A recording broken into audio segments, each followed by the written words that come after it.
Lakeith, thank you so much for joining me on WCIA TV. Your career has just totally taken off, especially in the last few years.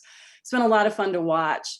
But this role of William O'Neal, our Judas of the film, I'm guessing was a pretty emotionally challenging one.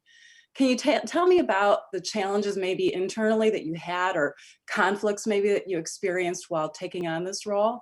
Yeah, yeah, I did. Just pretty much get out of my own way and just get off of my own judgments in order to play the role in the most honest way that I could.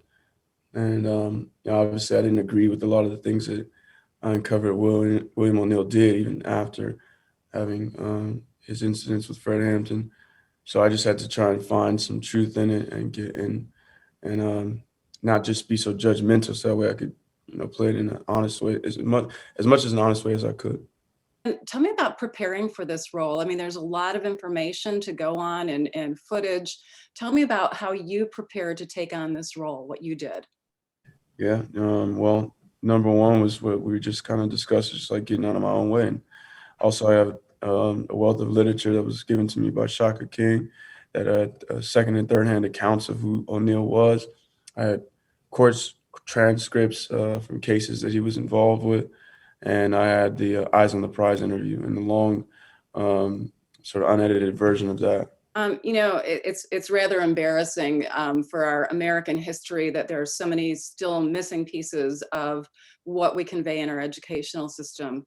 What was your previous understanding or perception of who Fred Hampton was, or even the Black Panthers? And then how has that changed by doing this film? When I was younger, I always thought that they were cool and that they represented standing up for us in a way that felt more connected to my youth.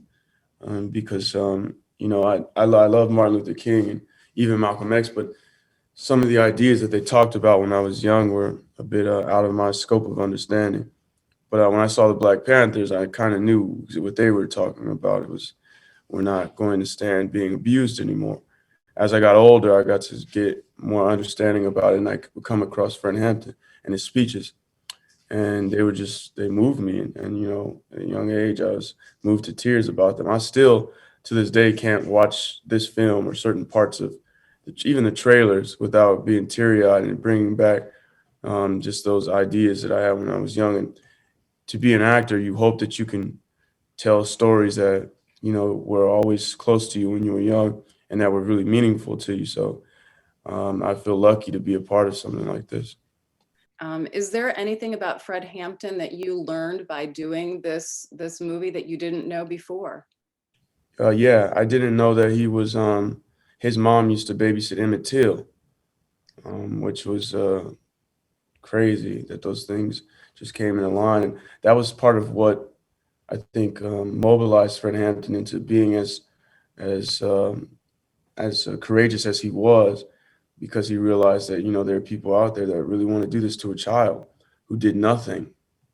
So yeah. And do you ever think about, and as I watch a lot of these films that bring history into the film world now, do you feel like what would this world be like had Fred Hampton not been taken away from us at the age of 21? Brings tears to my eyes when I say that. It would have been like all the people in power now would not be in power. And that's why they had to destroy him, because they wanted to maintain the status quo. The whole world would have been different. Yeah. Completely agree. Thank you so much for joining me to talk about Judas and the Black Messiah, which premieres on HBO Max and in theaters on Friday, February 12th. Thank you so much. Thanks.